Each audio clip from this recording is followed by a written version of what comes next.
Assalamualaikum warahmatullahi wabarakatuh. Waalaikumsalam warahmatullahi wabarakatuh. Sobat Kicau Jelata yang berbahagia, salam sehat. Dan sore ini kita ketemu lagi dalam bincang-bincang yang ringan dan yang lucu, yang lucu dan yang sedang update ya mengenai kepulangan Imam Besar Forum Pembela Islam FPI Habib Rizik Syihab dari Mekah ya, yang telah kurang lebih 3 tahun lebih atau 3,5 tahun lebih tidak bisa kembali ke Republik Indonesia karena berbagai persoalan yang dihadapi oleh beliau. Kalau menurut penjelasan beliau begitu sampai di kediamannya ya, memberikan penjelasan, beliau menyatakan bahwa sebetulnya hidupnya lebih senang di tanah suci Mekah, karena itu juga banyak orang yang datang kepadanya untuk bersilaturahmi, juga terus belajar dan sebagainya. Tapi karena panggilan dakwah untuk masyarakat Indonesia, umat yang ada di Indonesia, beliau tetap berupaya untuk bisa kembali ke Indonesia. Namun di dalam perjalanan untuk kembali ini ternyata tidak semudah yang dibayangkan, sehingga dibutuhkanlah waktu lebih dari 3,5 tahun untuk bisa beliau kembali ke Indonesia. Gimana Bang kita menanggapi persoalan begitu susahnya seorang Habib Rizik Syihab yang seorang ulama untuk bisa kembali ke tanah air ini? Ya, kalau kita lihat ya, itu menunjukkan bahwa memang Habib ini bagi sebagian kelompok dianggap sebagai manusia yang bisa mengganggu kepentingannya, ya kan?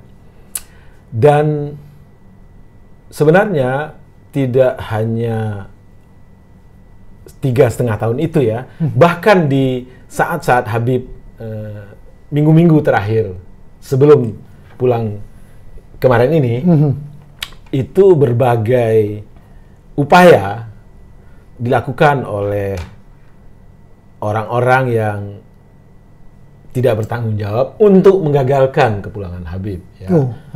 Mulai dari pembatalan tiket yang dikirimkan ke emailnya travel atas nama Habib Rizik, seolah-olah Habib yang membatalkan.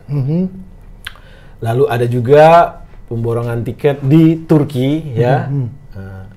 Lalu bahkan di last minute anaknya dibatalkan tiketnya karena ada sesuatu lah. Untuk jelasnya kita dengarkan ini bagaimana cerita Habib dengan gamblang menerangkan hambatan-hambatan yang beliau hadapi di menit-menit terakhir kepulangannya. Ternyata upaya mereka menggagalkan saya pulang, saudara, nggak berhenti sampai di situ. Ada yang menarik, saudara. Saya sudah beli tiket, sudah pesan penerbangan tanggal 9. Tiba-tiba dari Indonesia ini ada yang membuat email atas nama saya. Namanya Habib Muhammad Rizik Syihab, sudah pakai foto saya. Email ini dikirim ke travel tempat saya memesan tiket. Apa isi pesannya? Bahwa kami tidak jadi berangkat, mohon dibatalkan, kami punya jadwal. Jadi ada upaya begitu. Ini bukan, jadi ada yang bilang ini kan cuma pura-pura jadi korban, ini pura-pura playing victim. Enggak, memang benar mau dibatalkan jadwal. Tapi ala kulihat travelnya telepon langsung ke kita, apa betul Anda ingin membatalkan? Kita bilang enggak, ini ada email dari nama Anda. Saya katakan itu email palsu. Nah, ala kulihat tidak dibatalkan. Tapi nggak puas sampai di situ. Ya, malam Ahad kemarin, malam Ahad yang lalu, pada saat saya ke Riyadh, ada gerakan lagi. Mereka membuat email atas nama travel tempat saya beli tiket. Nah, travel ini kan ngambil tiketnya ke bagian marketing. Nah, Saudi ya, Pak. Ternyata kursi Saudi itu sudah diborong oleh marketing di Turki, di Istanbul. Jadi dibuatlah email atas nama travel, dikirim ke Istanbul. Minta supaya jadwal saya, istri dan 2 putri saya dibatalkan, dan dibatalkan. Nah, jadi malam-malam Ahad itu sudah batal, saya punya jadwal ya. Tapi saya katakan kepada teman-teman pengurus FPI di Mekah, jangan diumumkan. Diam, kalau diumumkan ini nanti, kalau ini diumumkan ya Ikhwan, padahal kita kan masih punya peluang untuk melawan ini. Kita masih punya peluang untuk memperbaharui. Kita masih punya peluang untuk beli tiket lain. Maka itu kita diam, tidak kita umumkan. Kalau yang pertama kita umumkan. Pembatalan yang pertama itu kita umumkan. Yang kedua tidak kita umumkan. Tujuan saya kedua untuk tidak diumumkan apa? Supaya musuh-musuh, penjahat-penjahat, bajingan-bajingan yang membuat itu sudah merasa menang ya. Nah, dia kan merasa menang, ketawa-ketawa, udah batal loh. Nah, besok kalau mau ke airport, begitu masuk ke kontak, nama sudah tidak ada. Biarin lagi dia senang ya, nggak apa-apa, biar dia senang. Jadi sengaja kita biar. Nah, kemudian kita hubungi travel yang ada, kita minta untuk ganti kode booking. Nah, ada tambahan biaya, kita tambah biaya. Tetap kita minta tanggal itu untuk kita dapat kursi, dan kita dapat. Kita diam ya. Kita nggak umumkan kalau kita punya tiket baru. Nah, ini kita tidak umumkan. Lancar semua.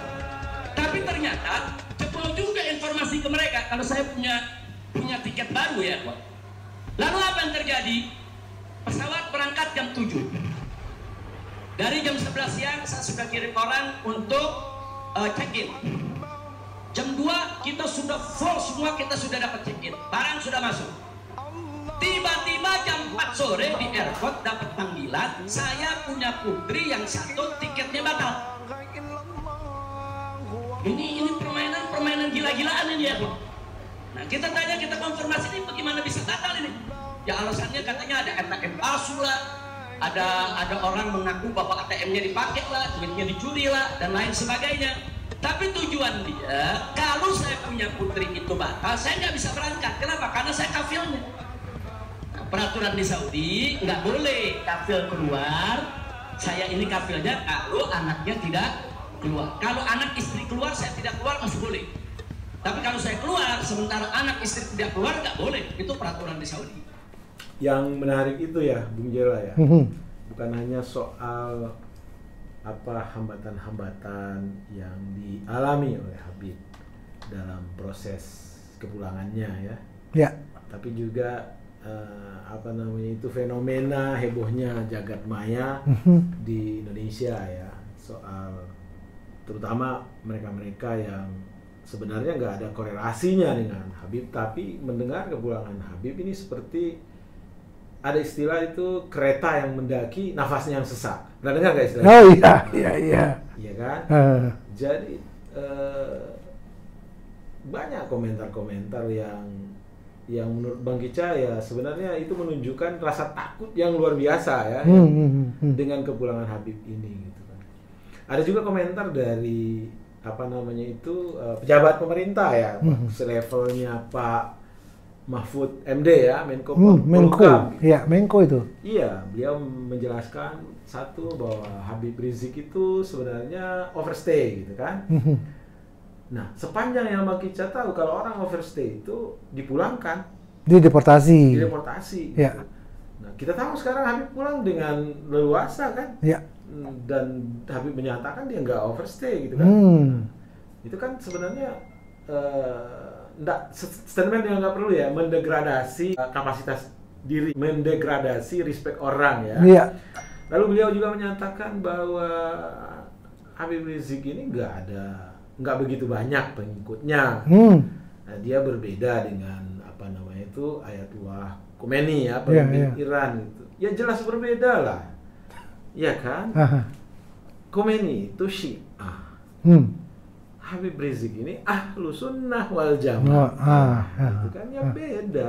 Khomeini itu buangan politik. Ya kan? Habib Rizik ini kan enggak.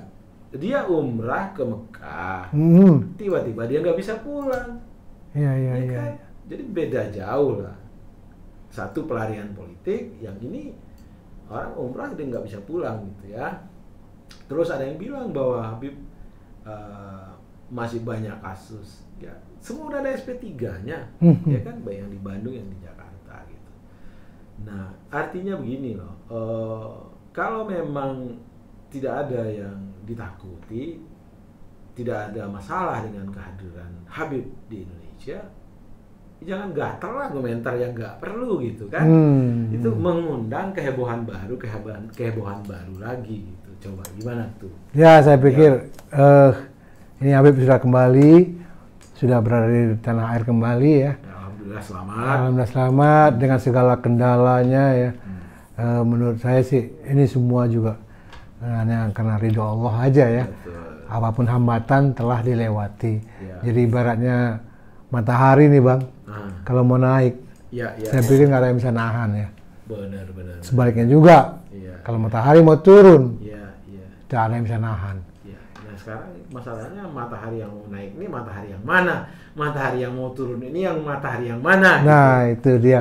Jadi mudah-mudahan ya dengan kembalinya Habib ini kita bisa damai. Amin. Ya, rahmatan lil alamin ya. Amin. Kemudian hilangkan segala perpecahan gitu kan ya. Karena beliau akan datang dengan membawa suatu revolusi, yaitu revolusi akhlak. Revolusi akhlak. Semoga kita semua kembali mengingatkan diri masing-masing untuk menjadi orang yang berakhlak, akhlakul karimah. Akhlakul karimah. Ya. Itulah misi yang dibawa oleh Rasulullah di muka bumi ini. Innama luhitu lima makarimal akhlak. Ya kan? Makarimal akhlak. Sesungguhnya aku diutus untuk memperbaiki akhlak. Ya. Kira-kira begitulah, lebih kurang ya. Iya. Mudah-mudahan kembali lagi harapan kita semua kedamaian kembali kepada kita semua. Amin. Dan kita bisa bergerak bersama-sama membangun negara ini, Betul. membangun republik ini dengan sebaik-baiknya untuk anak cucu kita ke depan. Betul. Sekian Bang. Siap. Terima kasih. Assalamualaikum warahmatullahi wabarakatuh. Waalaikumsalam warahmatullahi wabarakatuh.